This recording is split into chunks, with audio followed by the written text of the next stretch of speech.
Up until this past NHL regular season, we saw the New York Rangers pretty much consistently, season after season, run out the exact same core group of players, and obviously we did not see it end up kind of truly working out for the best. And yes, this team did have some pretty good playoff success there up until, this past regular season, where the previous 3 seasons before this past one, they made 2 of the last 3 Eastern Conference Finals. And of course, that kind of second time making the conference finals there, lost to the eventual Stanley Cup champions in 2024. That playoff run there where they lost to the Florida Panthers. So I think, yes, this team has had some good success there, right? They have, multiple times in the past 4 seasons now where they've only missed out on going to the Cup final by a few games or a couple games each of those kind of rounds. So I think in general, yes, this team has not been that far off of course, actually making the Cup final. But if you really took a look at how the team got there and how the team was built, I think it definitely kind of showed that there are some major flaws with this team, especially with how it's built for the playoffs. So I figured in today's video, we would take a look at the Hockey News article where they go on to list 7 players that they have as kind of a part of the New York Rangers kind of actual core, and we're just going to kind of talk about the changes to this core that have been made and kind of talk about what they have to say on each of these kind of core 7 players that they have listed on their article. So let's just get right into things here and take a look at what they have to say about the first core player that they have listed, and that, of course, is Igor Shesterkin. And they go on to say, granted, he had a disappointing season last year, and one reason was that Shesty was overworked. Coach Sullivan should trim his game load while giving Jonathan Quick meaningful more than in 2024-25. There's no question that Igor is getting the biggest bucks to carry the team, but in this case, less will be more, as in more Rangers wins. And I agree with that. I mean, I think obviously Igor was paid to be the top kind of goalie in the league, or at least one of them, I think, come playoff time. When the Rangers have been there with Igor, he has proven to be an elite playoff performer. And if you watch my videos for a while now, you've heard me say those exact words a ton about Igor. He is a truly elite playoff performer. So I get his contract may not be the greatest in the regular season there, but I think if, you give a few more games here and there to a guy like Jonathan Quick, maybe we can hopefully see Igor have a bit of a better overall and be a little more consistent in the regular season. But then come playoff time, that's really where he's getting paid. He's getting paid to be that elite playoff performer and show up when it matters most. So hopefully, assuming this team does get to the playoffs there, he can be kind of fresh enough and kind of, healthy enough and just kind of full of energy to really get going there and carry this team along like this team probably will need him to do if they want to be able to have a chance at really going on a bit of a playoff run.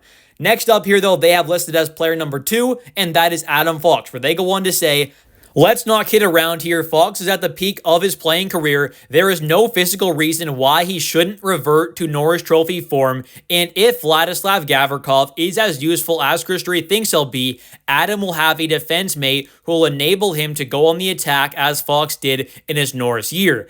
As the club's power play quarterback, he can still be a game breaker. And that is absolutely true. He's, of course, going to quarterback the power play like he has been doing. And if he does stay healthy for the majority of the season there and plays at least like 75 or something games, I don't see why Foxy shouldn't be right back in the mix of things to really be a serious threat to possibly win the Norris. He hasn't quite been up there in the voting the last few years since he's kind of won the Norris Trophy, but he's still been, somewhat up there, just not quite in that kind of real top-end kind of range. But I really do think with a guy like Vladislav Gavrikov and him being the kind of by far best defenseman we have really seen Foxy kind of play with, I think it should be kind of a match made in heaven there. You have the dynamic kind of offensive two-way Norris Trophy caliber defenseman in Fox, who's a great all-around player, but then you've got that bigger, tougher, physical kind of shutdown defenseman there who is a top pairing kind of guy in Vladislav Gavrikov, who has had some good experience there going up against, one of the top kind of offenses, or the top one, you could argue, of course, in the Edmonton Oilers consistently throughout the last few playoffs. So I think this is someone who should be a massive help for this team, and I'm also not quite sure why they didn't list him as actually being a part of this core as well, because they have 7 players here, and not one of them is named Vladislav Gavrikov, so not quite sure why they didn't have him as a part of the official core, but I definitely would have him in the mix of the official core as well, and Foxy and him should be a pretty incredible pair alongside each other for the entire season, hopefully for the next kind of long kind of while as well, as, obviously we did see Gavrikov sign a pretty big 7-year deal. Next up, though, for Artemi Panarin, they go on to say about him, there's no reason to diminish expectations from the team's leading scorer. What would be refreshing, however, would be to see the bread man become more of a leader with an attitude. Assuming that the club makes the playoffs, it also shouldn't be too much to ask him to be a hero and not a zero. And that is another thing as well with, this team. They have made the playoffs there, but, like I kind of talked about earlier, the main kind of reason why they made it so far along and had so much success was Igor Shesterkin. And part of the problem was at moments there, the top guys, like maybe it was Zibanejad or Panarin, these guys weren't really showing up in the biggest moments come playoff time. So that's something where if the Rangers do make playoffs this upcoming season, which I hope and expect they will do, a guy like Panarin is definitely someone who is going to need to put on a pretty big performance if this team wants to have a chance at really competing for something. Next up here, though, is Mika Zibanejad, and some of that same stuff's going to tie in there as well with the kind of at moments not great playoff performance, but they also go on to say the amazing Z, or unamazing as the case may be, underwent a severe image change for the worst last season. The Mika of last season was just plain lazy, while also giving the impression that he just didn't care. A major attitude change is in order, ergo, back to his glorious past at his age, and with solid coaching, that's not an impossibility. And some of that is true. Yes, I think at the start, when Mika was playing center, at moments, absolutely, I will 100% say, and I'm saying this as a big Mika Zibanejad fan, he looked disinterested, absolutely, and definitely did look at moments like he really didn't care. Like when he was going back to the bench, a lot of times it felt like he was going as slow as possible, and he just was not giving any effort at all. So I think at moments I saw a bit of that, but really and truly, once he made that switch over to wing, I felt like Mika just completely took a 180 there and turned right back around and kind of got on track there to being that kind of good Mika we have seen. And I'm not saying it's the exact kind of Mika we've seen because, of course, that's now on wing, but I just think Mika is someone who, yes, he's got that big contract, and he's probably not ever, for the rest of it, going to really earn every single kind of dollar of that deal. It's probably not going to happen, but I think the main thing, what we can get out of him, is still a quality top six veteran forward who's got some size to him, has some good leadership skills. I mean, he's been on this team forever now, it feels like, and this is someone who will hopefully be able to have a monster kind of season there. Hopefully, for my kind of guess, they're playing on the wing for the entirety of it and can maybe have a pretty big season there and kind of get back to some of the kind of maybe previous goal scoring numbers where he's been at in the past. And next up here, we've got one of my favorite New York Rangers players currently on the team, and that is JT Miller. This player, of course, was not with the team in the previous, few playoff runs there, of course, as he was traded for by the team this past regular season from the Vancouver Canucks. But I think if you kind of take a look at what this kind of team was lacking, the Rangers were in those previous playoff runs there, well, this was the exact kind of player we were missing. It was someone who can produce offensively in the playoffs. There be another kind of good, offensive punch, but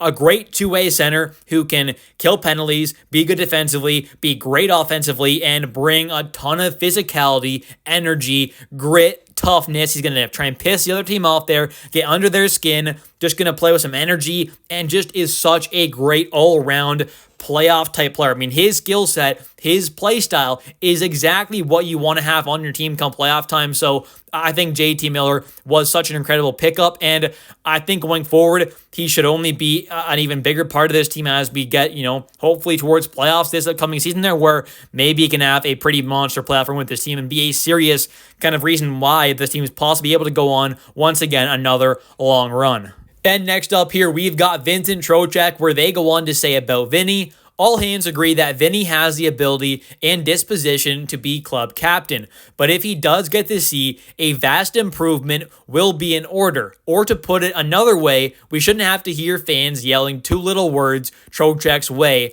show up. And I think at moments last season, absolutely sure, Vincent Trocheck wasn't playing the greatest, and I think you can kind of also say that, though, about the rest of his line mates being, Lafreniere and Panarin, and also the rest of this team for the most part as well. Lots of players didn't play the greatest or kind of took a bit of a step back from what they've done previously for this team. So I think in general, most guys will hopefully kind of get back on track there. Vincent Trocheck is someone who has been pretty consistently great for quite a few years now, and even, for this time as a Ranger, obviously he's been pretty great. So I'm sure he'll get back on track there and will continue to be that second line caliber centerman that we all know he definitely can be, which I think at that he can definitely be a kind of upper echelon, kind of higher end second line center. I don't think he's a true number one, obviously, but him being a higher end kind of number two is definitely, I would say, kind of what he can be. So if he's that for this team, that's pretty incredible. And for the captain side of things there, it's kind of down to him or JT Miller for me.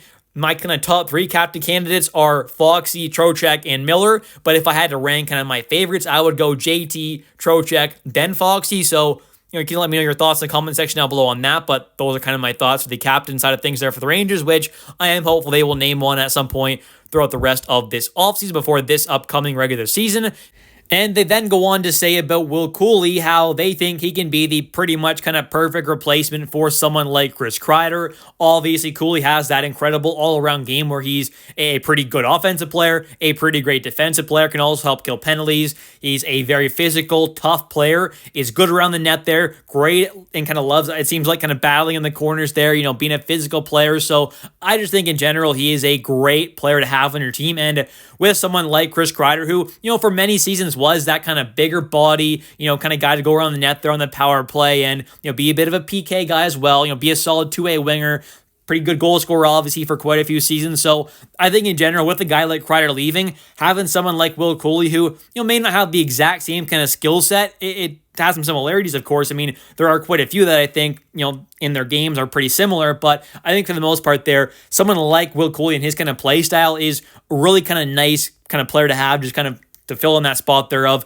having a kind of franchise legend in Kreider, of course, end up leaving after a very long time of having a pretty major impact. So I think overall, the core of this team has definitely changed for the better, shipping off guys like Kreider, Keandre Miller, Trouba, Lindgren, all those kind of players, Kakko. I think a lot of them, sure, maybe didn't have to go for this team to kind of get back on track to winning that possible cup, but I think at the end of the day there, most of the moves that have been made over the last kind of calendar year or so up to now, I think have been pretty good. And I think the core kind of changes we have seen there by, adding in a guy like JT Miller, for example, and Vladislav Gavrikov, who I definitely would have a part of this kind of main core, and then shipping off guys like, Trouba and Kreider, I think is probably what's best for this team going forward into the futures. Anyways, that's going to do it for today's video. If you have enjoyed, definitely don't forget to click that like and subscribe button for daily New York Rangers content, as I do post every single day a video about the New York Rangers. And also, as always,